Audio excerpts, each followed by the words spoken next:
আমার হাত থেকে জগ পড়ে যাওয়ার শব্দে বাবার ঘুম ভেঙে যায়। বাবা রুম থেকে উঠে বেরিয়ে এসে আমার পাশে দাঁড়ায়, কিন্তু সামনে নিপাকে দেখতে পেয়ে বেশ রেগে যায়। দরজার সামনে পড়ে থাকা লাঠি হাতে নিয়ে বাবা নিপার দিকে তেড়ে যাচ্ছিল। আমি কিছু বুঝে ওঠার আগেই বাবা তেড়ে গিয়ে নিপার পায়ে লাঠি দিয়ে আঘাত করে। নিপা লাঠির বাড়ি খেয়েও আমার দিকে অপলক দৃষ্টিতে তাকিয়েছিল, আমিও ওর দিকে তাকিয়েছিলাম। বাবা নিপাকে কড়া স্বরে বলে, আমার ছেলের জীবন নষ্ট করে তুই আবার কেন আসলি? তোর বিদেশি জামাই নিয়ে তো খুশি ছিলি, আবার তোকে ছেড়ে দিল কেন? চরিত্রহীন মেয়ে, বের হ আমার বাড়ি থেকে। কথাটা বলে বাবা নিপার ঘাট ধরে ধাক্কাতে শুরু করে। আমি তাকিয়ে হতভম্ব হয়ে শুধু দেখছিলাম। বাবা নিপার ঘাট ধরে বাড়ি থেকে অনেক দূরে নিয়ে যায়, এরপর ছেড়ে চলে আসে। কিছুক্ষণ পর নিপার পরিবারও সেখানে এসেছিল। তারা নিপাকে মারধর করে নিয়ে যায় বাড়িতে। সুমন ভাই হয়তো ভাবছেন এইটা আমরা অন্যায় করেছি, একটা রোগা অসহায় মেয়েকে এইভাবে তাড়িয়ে দেওয়া উচিত হয়নি ইত্যাদি হয়তো আর অনেক কিছুই ভাবছেন। ভাই, আমি আপনার উদ্দেশ্যে বলবো, আপনার ভালোবাসার মানুষ অন্য একটা পুরুষের বিছানায় যদি যায়, তার সাথে কয়েকদিন সংসার করে সতীত্ব দিয়ে দেয়, আপনি মেনে নেবেন? একটা মেয়ে যতই কালো হোক, ওই মেয়ের সতীত্ব যদি প্রিয় মানুষ না পাই, তবে এটির চেয়ে বড় যন্ত্রণা পুরুষ মানুষের নেই। হ্যাঁ ভাই, আমি আপনার সাথে সহমত। বাড়িতে আমার দিন কেটে যায় আরো কয়েকদিন। 28 দিনের মাথায় খবর আসে নিপার চাচাতো ভাই মৃত্যুবরণ করেছে। এই সময় আমি জানতে পারি গত 28 দিন কি হয়েছিল তাদের সাথে। যেহেতু আমরা মুসলিম, অবশ্যই একজনের জানাজায় যুক্ত হতে দ্বিধাবোধ করি না। আর সত্যি বলতে ব্ল্যাক ম্যাজিকের ব্যাপারে তখন আমার মাথায় কিছুই নেই। শুরুর দিন যে আমি ব্ল্যাক ম্যাজিক করেছিলাম, সেটি এক প্রকার ভুলেই গিয়েছিলাম আমি। তার চাচাতো ভাই আমাকে মারধর করলেও তার মৃত্যুতে তার জানাজায় না গেলে বেয়াদবি হবে, তাই আমার ছোট ভাই আর আমি বাইক নিয়ে তার জানাজায় যাই। জানাজা শেষ করে যখন শেষবারের মতো তার চেহারা দেখি, আমার মাথায় আকাশ ভেঙে পড়ে। এত কুৎসিত চেহারা কারো কিভাবে হয়? এই ছেলেকে 28 দিন আগে আমি অনেক স্মার্ট দেখেছিলাম, গালভর্তি দাড়ি আর ফর্সা, সুস্বাস্থ্যের অধিকারী, অথচ এখন তাকে 80 বছরের একজন বুড়োর মতো লাগছে।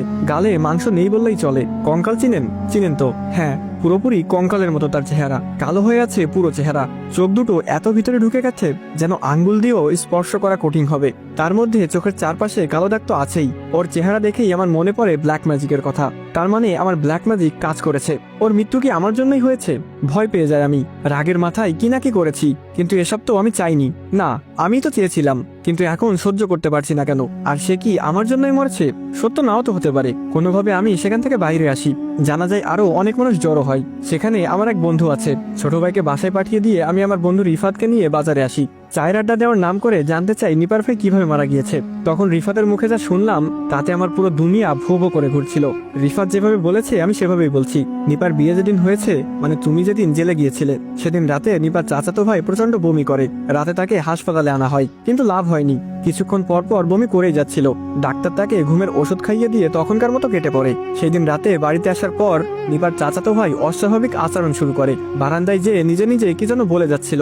ওর পরিবার কিছু জিজ্ঞেস করলে সেগুলো না শোনার ভান করে, মানে কেমন একটা ঘোরে ঢুকে গেছে। আবার পরের দিন সকালে এসে নিজের হাত নিজেই কামড়াতে শুরু করেছিল। রক্তাক্ত অবস্থায় তাকে নেওয়া হয়েছিল হাসপাতালে। 2 দিন রেখে আবার যখন বাড়ি নিয়ে আসে, তখন আবার পাগলামি শুরু করে। কাকে যেন ডাকে সে, আবার বাতাসে তাকিয়ে চিৎকার করে বলে, কে আপনি? কেন আসেন? আমি কি ক্ষতি করেছি? এসব বলায় ওর পরিবার বুঝে যায় যে জিন ভূতের কবলে পড়েছে। এতটুকু বলে রিফাত চায়ের কাপে চুমুক দেয়। আমি এক মনে ওর কথাগুলো শুনে যাচ্ছিলাম। রিফাত আবার বলতে শুরু করে, গ্রামের হুজুরকে নিয়ে আসা হয়েছিল। নিপার চাচার বাসায় হুজুর পা রাখার সাথে সাথে নিপার চাচাতো ভাই জোরে জোরে চিৎকার দিতে শুরু করে, আর ইচ্ছা মতো ইমাম সাহেবকে গালাগালি করে যাচ্ছিল। যদি বুঝাতে চাই, ইমাম সাহেবের মাকে নিয়ে গালাগালি শুরু করে। ইমাম সাহেব বাসার ভিতর এসে কি কি করেছিল তা আমরা বলতে পারবো না, তবে ভিতরে আমরা নিপার চাচাতো ভাইয়ের প্রচন্ড চিৎকার শুনেছিলাম।